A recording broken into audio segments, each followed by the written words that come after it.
నా వీడియో నచ్చినట్లయితే లైక్ చేసి సబ్స్క్రైబ్ చేసుకోండి. బెల్ మీద ఆల్ మీద టచ్ చేయండి. లాంగ్ వీడియో షార్ట్ వీడియోస్ అన్నీ చూడండి ఫ్రెండ్స్, అన్నీ బాగుంటాయి. అలాగే కింద లింకు ఇంకో ఛానల్ది కూడా లింక్ పెట్టా, రెండు సపోర్ట్ చేయండి ఫ్రెండ్స్. మొత్తం చూడండి ఫ్రెండ్స్ ఇప్పుడు ఎలా తయారు చేసేది. హాయ్ ఫ్రెండ్స్, అందరూ బాగున్నారా? అందరూ బాగుండాలి, అందులో నేను ఉండాలి.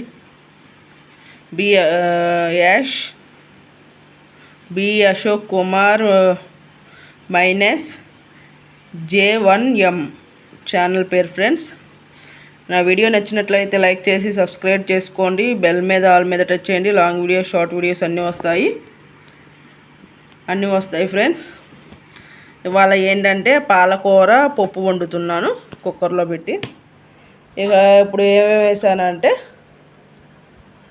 కందిపప్పు, పాలకూర ఆకు, టమాటా, పచ్చిమిర్చి, ఉల్లిపాయ ఇవి వేసాను ఫ్రెండ్స్. ఇప్పుడు ఇవన్నీ కలిపేసి కొంచెం నేనేంటంటే గ్లాసున్నర, అంటే ఇప్పుడు టీ గ్లాసులో ఉంటాయి కదా ఫ్రెండ్స్, ఆ గ్లాస్తో గ్లాసున్నర పప్పు వేసుకున్నాను.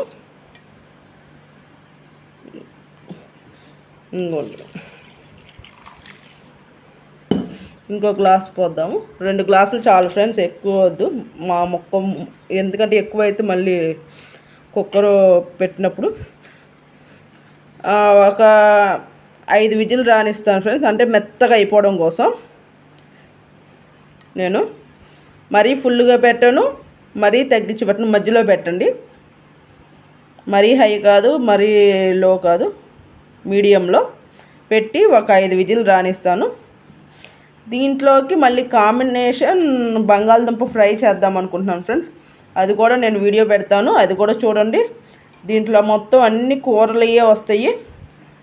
ఎప్పుడైనా ఇక వండిన కూరలు వండినయే అయితే మటుకి నేను మామూలుగా బయటికి వెళ్ళినవి అవి కూడా పెడతా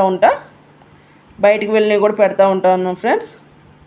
ఈ రెండే పెడతాను. ఇక మొక్కలు కానీ చేపలు కానీ టెంపుల్స్ కానీ దీంట్లో పెట్టినాక చూడండి. అందరూ సపోర్ట్ చేయండి ఫ్రెండ్స్ ఈ ఐడియాని కూడా.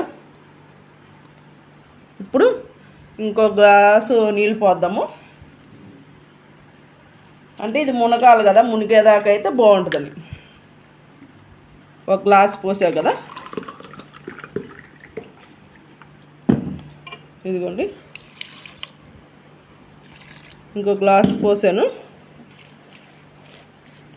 అంటే ఆకు మునిగేదాకా పోసుకోవాలి ఫ్రెండ్స్, ఎందుకంటే ఉడకాలి కదా.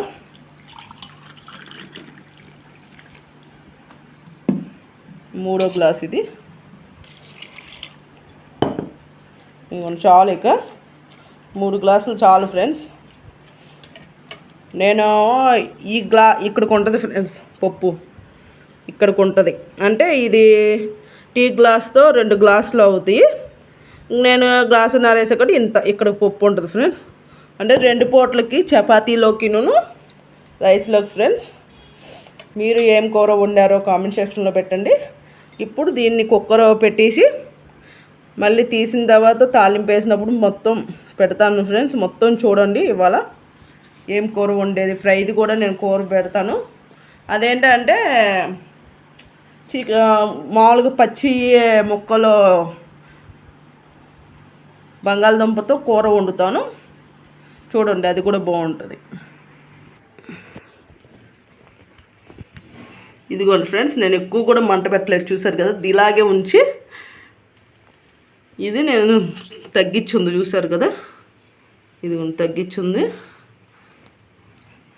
కుక్కర్ పెడుతున్నా.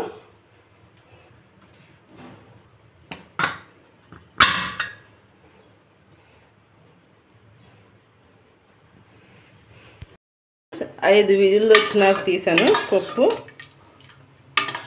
ఇది ఇప్పుడు ఇదిగోండి తాలింపు వేస్తున్నా. ఓ పక్కనేమో ఇదిగోండి ఎంత అంటే చిన్న వంకాయ, చిన్న నిమ్మకాయ అంతేమో చింతపండు తీసుకున్నా. తాలింపు వేస్తుంది. తాలింపు అయిపోయింది. ఇక ఇది వేసేయడమే. పప్పు వేసి కొంచెం కారము, ఉప్పు, చింతపండు పులుసు పోసి అయిపోద్ది పాలకూర పప్పు. ఇదిగోండి ఫ్రెండ్స్, అంటే ఎందుకు ఇంత పలసగా అయిందంటే చింతపండు పులుసు పోసే కదా, కొంచెం చిక్కపడాలి. ఒక పావు గంట ఉంచితే సరిపోద్ది. దీంట్లో ఏమేమి వేసానో మళ్ళీ చెప్తాను ఫ్రెండ్స్. దీంట్లో నేను ఫస్ట్ పాలకూరను కందిపప్పు, పచ్చిమిరపకాయ, ఉల్లిపాయ అన్నీ వేసాను ఫ్రెండ్స్. టమాటా ఈ 5 కలిపి ఉడకనిచ్చాను ఒక 5 విజిల్ వచ్చేదాకా. అటు హైలో కాదు, అటు బాగా తక్కువలో కాదు.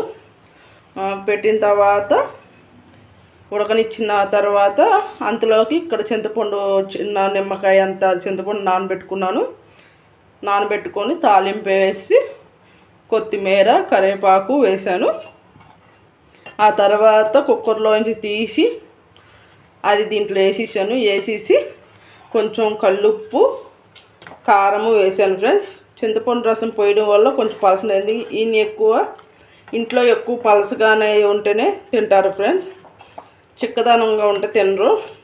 అందుకని చింతపండు రసం పోసేపాటికి అదే ఇది వచ్చేసింది.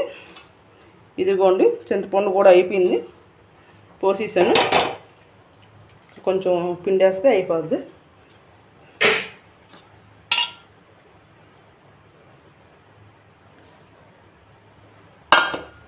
మొత్తం అయిపోయింది ఫ్రెండ్స్. ఇంతే ఫ్రెండ్స్, ఇక పాలకూర పప్పు రెడీ. Bye friends. ఇక నేను కట్టేస్తా, ఎందుకంటే మీకు కావాలంటే ఇది చిక్కగా ఉంచుకోవచ్చు. మా వారికి ఇలాగే ఇష్టం, ఇంట్లో ఎలా అయితేనే తింటారు, అందుకని నేను పలసగా చేసుకున్నాను. మీకు ఇష్టమైతే కొంచెం ఫుల్ మంట పెట్టుకొని చేసుకోవచ్చు ఫ్రెండ్స్. Bye friends.